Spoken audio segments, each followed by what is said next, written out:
people, it's your girl Adeola. Once again, Nigerian international students, in fact, so many other African students as well, are being brutalized again in India. This is in another racist attack that happened in Greater Noida.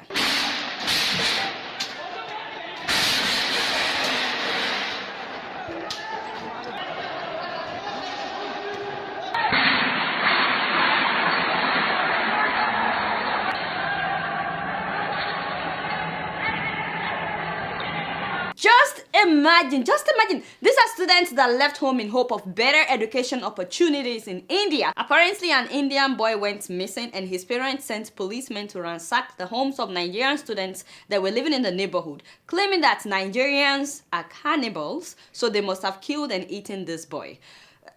Okay, so I'll come back to that. Obviously, there are a lot of ignorant people that need to be educated about Africans. How dare you say that Africans are cannibals? Like, this is an insult. Of course, police barged into the homes of this Nigerian student. They searched everywhere, especially the refrigerator, just in case the boy's body was still in the refrigerator. Listen to this. It's from Baba Gana Shetima. He's one of the students at the house that was ransacked, and he said, "Are we dogs? For heaven's sake.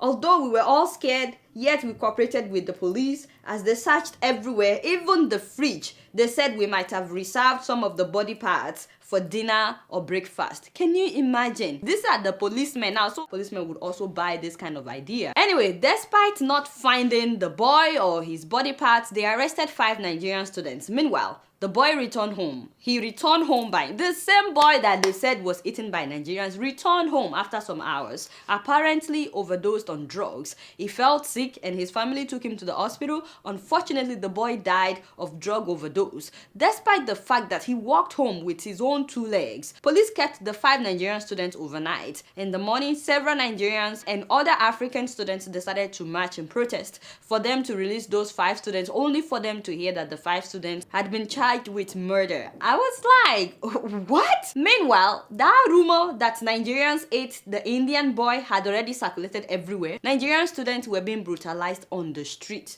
They were being brutalized in the mall, any public place, and they were vandalizing their properties, especially their cars. Does that make sense? You said the boy was eaten, yet he walked home by himself. He died at the hospital, yet you insisted that he was killed by Nigerians. Now some people are saying that, well, since he died of drug overdose, Nigerians must have been the ones that drugged him. They must have sold the drugs to him. Now, they are saying this without any evidence. As a matter of fact, they said that police had recovered a hacksaw blade from some of the students, that's why they believe they must be cannibals. And they also said that police had recovered a variety of drugs from the students. And the police said that every single one of those claims were not true. I had to say this because a lot of people have been saying, well, Nigerians are always dealing in drugs. Nigerians go there to deal in drugs. That is not true. That is not true of everybody. As I've always done on this show, I strongly condemn dealing in drugs. I strongly condemn it. Not to talk about dealing in drugs in another man's country. No offense, but you will be really stupid to be dealing in drugs in India, especially if you are from Africa, considering the level of racism towards black people in India. Having said that, not all Indians are racist. There are some Indians that are very nice and that respect people of all races. In fact, I have a lot of Indian friends myself, but there are still a lot of racist Indians. Now, in all of this, as usual, the Nigerian embassy in India did not fight for these students. Can you imagine? I mean, they will always wait until the damage is done. We don't have a government in Nigeria. This is why people keep treating us like this everywhere we go, because they know that our government will not fight for us. Honestly, what's the point of having Nigerian embassy in India? I don't know. The embassy is not just supposed to be for us to collect passport or visa. There are so many things that the embassy is supposed to be doing. And this is not just peculiar to Nigerian embassy. All African embassies, there should be a safe house in the embassy, by the way, because when these students were running everywhere, they were emailing me like, Adeola, I can't go home, I'm hiding. Why can't they go to their embassy? Apart from that, the embassy should be able to educate people of that country about our culture. The US, for example, has what they call United States Information Agency in every country, by the way. And this is an organization that is protecting the US interest abroad in all these countries. They're constantly conducting education and cultural exchanges. You've heard about exchange student program and all that. The US US is on top of this, making sure wherever they are that their citizens are protected. This is lacking from African countries. Now, for those that are contemplating studying abroad, please make sure that you do your research before you go anywhere. I'm not saying that you should research only India, but wherever you want to go. India has a caste system. Dark-skinned Indians are not considered equal to light-skinned Indians. Many Indians are trying to change this narrative, but it's still the case in so many places. There are places in India where a dark-skinned Indian will not be allowed to marry a light-skinned Indian, even if they are in love. They are not from the same class. That's what they would say. This lower class are usually the ones doing the dirty jobs in India. If they don't see their own people as equals, why would they have regard for people that are coming from Africa?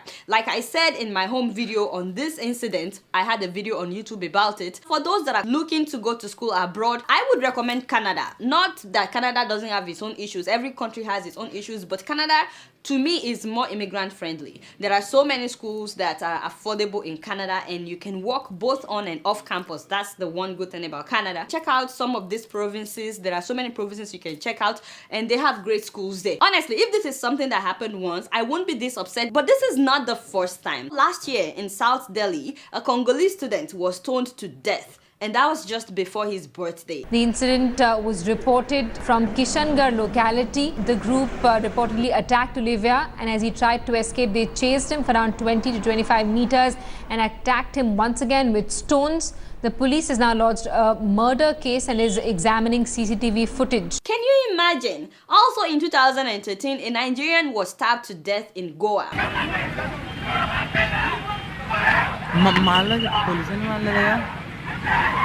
Yeah, so in 2014, 3 African students were also beaten at a train station. They said that they were talking to a lady, something like that, and they beat them up.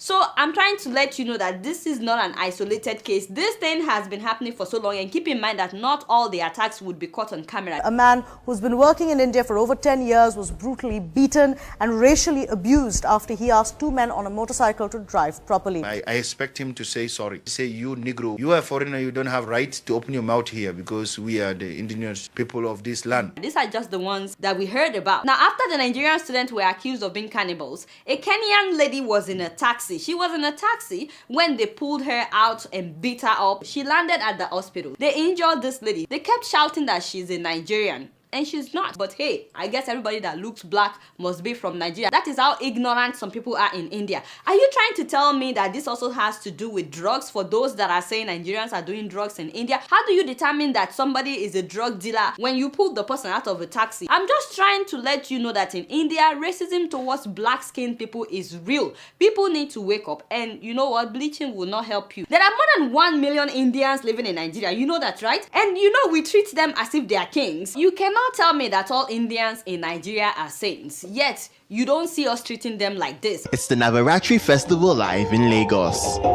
Indians in Nigeria came out in style to celebrate the festival dedicated to the worship of Durga. This country is like a second home. Nigeria has given us the opportunity to be together in the home away from home. You should see how some Indians treat Nigerians in Nigeria. Have you not seen several companies owned by Indians in Nigeria, how they treat their workers that are Nigerians? If you are working for an Indian company, they can fire you at any time. No insurance, you will do overtime, extra time, and they will pay you peanuts. They have their own neighborhood, and then they will have Nigerians doing all their dirty jobs, house helps and all that. The foreign minister of India, Sushma Swaraj, promised that there will be an impartial inquiry to look into all these attacks, and I'm like, yeah. The problem is, this is how they promise whenever they attack an African, but nothing is ever done. We are waiting to see if anything would happen, because not long ago in 2013, one of the ministers called Nigerians cancer, and nothing happened. Nothing happened after that. Apart from giving us all kinds of promises that you would look into the case, it would be good if India would educate their own people. They need to educate them about Africans, that we are human beings. We are not monkeys and we are not cannibals. This whole idea that Africans must be cannibals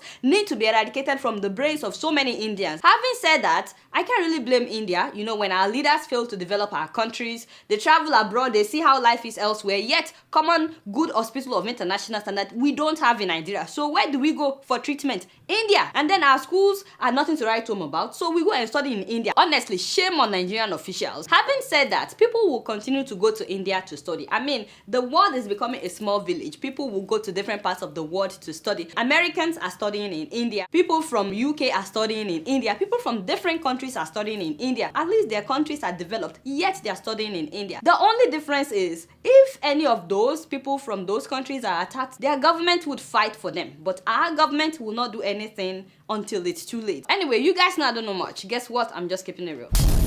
Moving on to South Sudan, famine and violence have caused people to flee the country and seek refuge in neighboring countries, in Uganda, in Kenya, in the Democratic Republic of Congo, different places. They've gone to so many countries. Official report says that more than 785,000 people have fled, but unofficial reports from people on ground says at least 2 million people have fled the country. In fact, the UN now says that about 4,000 people are fleeing the country every single day. Every day. As you guys know, there has been an ongoing war between the Dinka tribe, those are the forces that are loyal to the president, that is a Sahara, and also the Noah tribe rebels, those are the people that are loyal to the former vice president Riek Machar. After civil war broke out in 2013, a peace deal was reached between these two groups in 2015. Yet, in July of last year, fighting began again. There's a genocide going on right now in South Sudan. They are killing each other based on their ethnicity. That is so sad because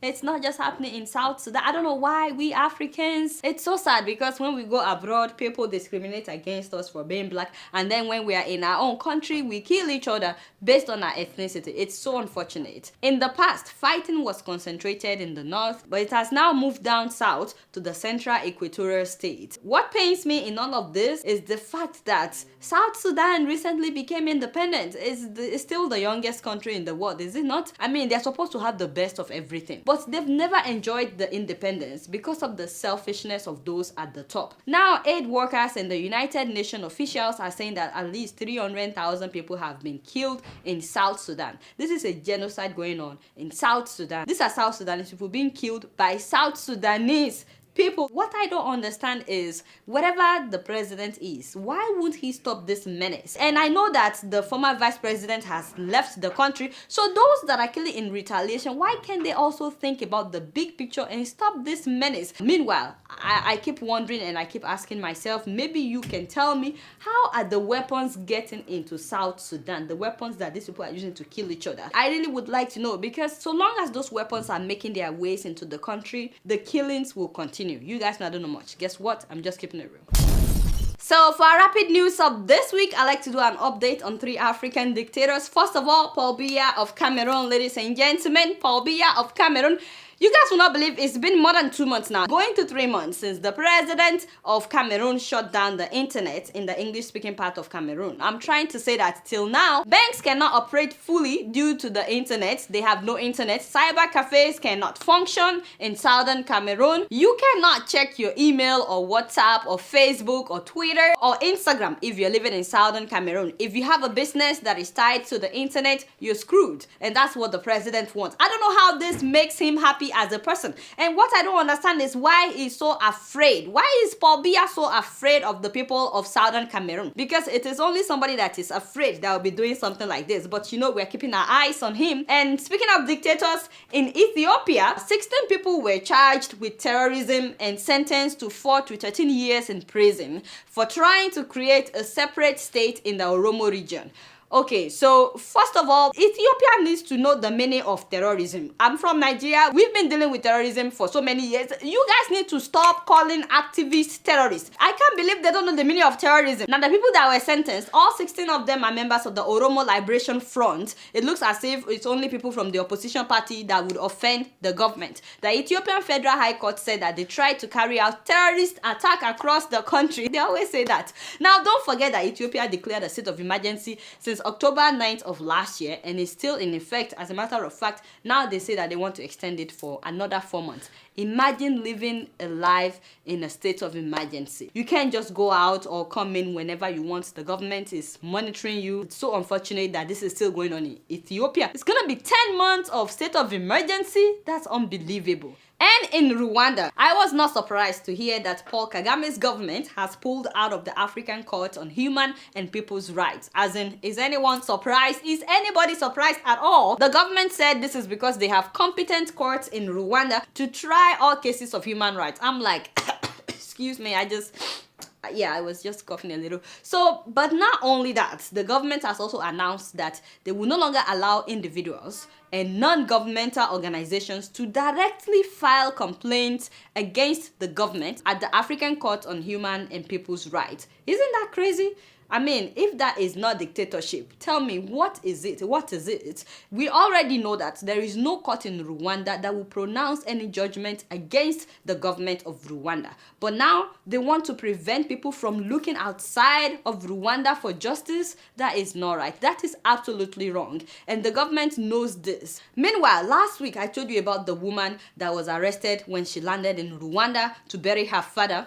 Thank God she has been released. See, this is why we need to be talking about these things, so that the government of Rwanda will know, that the whole world knows what is happening in Rwanda. We are very happy that this woman has been released alive. I don't know whatever happened to all the terrorist charges that they said that they had against her. I thought they said they had evidence that she was overseeing some kind of criminal network. Can you imagine? Blowing grammar. You guys don't know much. Guess what? I'm just keeping it real. So before I leave, I'd like to give an update. Give me the drum roll. Thank you very much. Before I sign out, I just want to announce to everybody that we did it. We raised $10,000 on the show. Yes, you guys made that happen. I'm so grateful to everybody that donated. In fact, we've surpassed 10,000. I am so happy. We're so excited that this is finally becoming a reality, and we can finally start working on shipping the food to the IDPs in Nigeria. And also thanks to all the people that have donated via PayPal. And if anyone is still willing to donate, we're still accepting donations. So we're very excited. We're very happy. Thank you so much to everybody that has donated towards this cause. Thank you so much, and may God bless you all. You guys don't know much. Guess what? I'm just keeping it real. Growing up in Kenya, my sister and I were very close.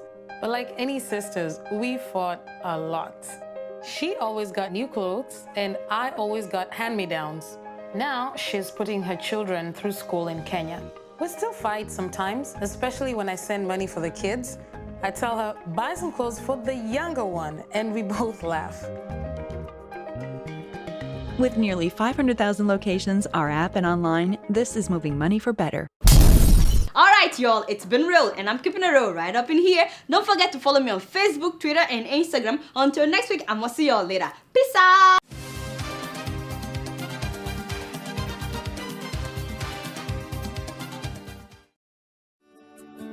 Welcome to Forstview Luxury Hotel. At Forstview Luxury Hotel, we offer excellent service. Our rooms have all the necessary facilities to make your stay comfortable and memorable. You will also have access to internet service, breakfast, 24-hour power supply, full air condition, free international calls, free tire pumping service, and free car battery charge. So what are you waiting for? Quickly visit Forstview Luxury Hotel. We are located at #1 Adeola Mishile off Raji Rasaki Road, First Estate, Amuwo, Odofin Festac, Lagos. For more information or reservation, please call us on 08075787135 or 08099900601. You can also take advantage of our online ongoing promo at www.forceviewhotel.com to make your reservation and payment for your favorite room, which attracts a discount rate. Please note, rooms are reserved based on first come, first serve. Forstview Luxury Hotel. Experience the home of comfort. They come.